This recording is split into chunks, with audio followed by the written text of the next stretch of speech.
Bonjour et bienvenue pour cette nouvelle vidéo. Cette vidéo a pour thème le véhicule de l'âme. Donc en fait, comme la plupart d'entre vous le savent, on parle du corps physique. Le corps physique qui est quand même ce qui nous permet de vivre notre expérience dans cette incarnation. Et je voulais souligner l'importance au-delà du fait que, comme on l'appelle le véhicule de l'âme, c'est ce qui est comme une sorte de support pour notre âme, pour lui permettre d'interagir dans le plan physique. Il y a un rapport encore plus important dans la manière dont on traite notre corps physique. En fait, de la manière dont on va l'entretenir à travers de l'exercice, mais au-delà de ça, de la manière dont on va l'alimenter.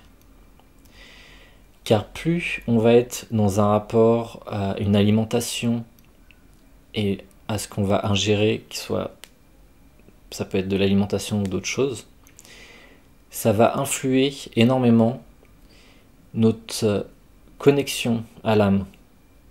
C'est comme si plus on va polluer ce corps physique et plus on va ajouter aussi des couches de filtres entre lui et notre lien à lui, enfin elle, à notre âme. Donc plus on va être dans une hygiène de vie, dans une alimentation saine, et plus on va dire le véhicule va être disposé à recevoir au mieux l'âme, à pouvoir interagir avec elle au mieux, qui va lui aussi lui permettre à elle de mieux nous transmettre des informations. Donc je dis à mieux s'installer dans notre corps physique, car l'âme, malgré ce que beaucoup pensent, n'est pas toujours dans notre corps. Par exemple, pour des personnes qui sont dans des vies complètement en décalage, qui, par exemple, justement, vont très mal traiter leur corps physique, n'ont aucune conscience de leur âme ou n'y croient pas.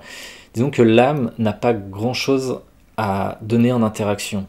Elle est comme là en attente, que la personne, on va dire, se réveille et prenne conscience de son interaction et des choses de sa vie.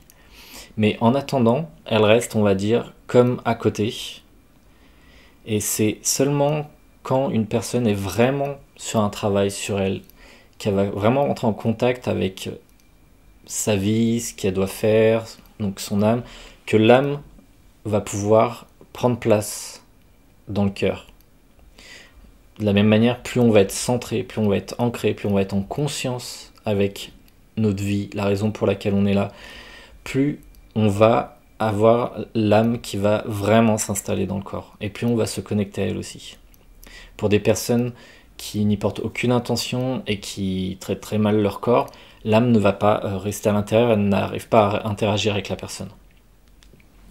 Donc je veux juste rappeler, tout ce que l'on mange, tout ce que l'on boit, a des effets sur notre corps et a des effets sur notre lien avec notre âme et avec toutes nos énergies en réalité.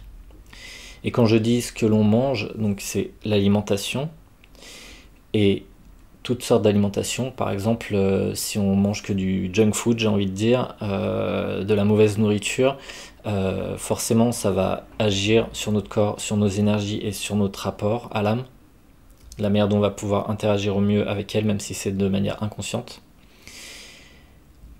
Les boissons, tout ce qui est, que ce soit les alcools, que ce soit les sodas, tous ces types de boissons qui en réalité n'apportent rien au corps, car à part de l'eau et des vrais jus, de vrais fruits, parce que souvent des gens boivent des jus de fruits, en réalité c'est de l'eau colorée avec du sucre.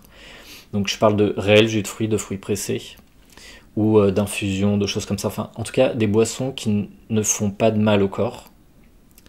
Et bien sûr, vous vous en doutez, c'est lié aussi aux drogues qui sont prises et à des choses comme le tabac.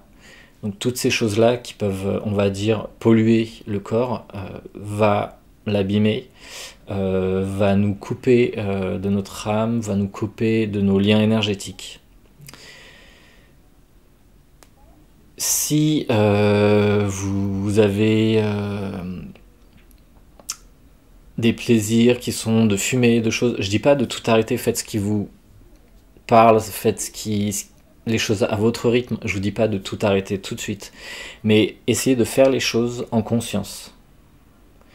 Si vous fumez, bah dites-vous ok, je sais que ça me fait pas du bien, mais je me fais ce plaisir, mais soyez en conscience des choses que vous faites.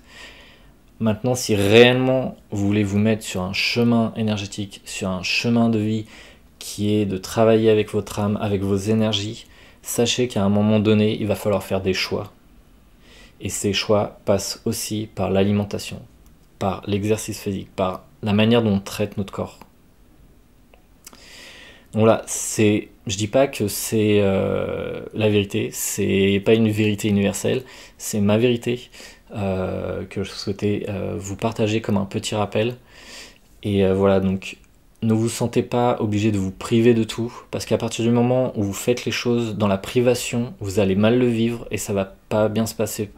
Vous aurez encore plus d'envie, ça va être de manière rigide, on va dire, et dans la violence d'une certaine manière, si c'est de la privation pour vous.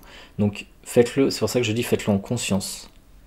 Petit à petit, vous allez prendre conscience des choses, de la manière dont vous gérez votre alimentation, et vous pourrez plus facilement retirer des choses petit à petit.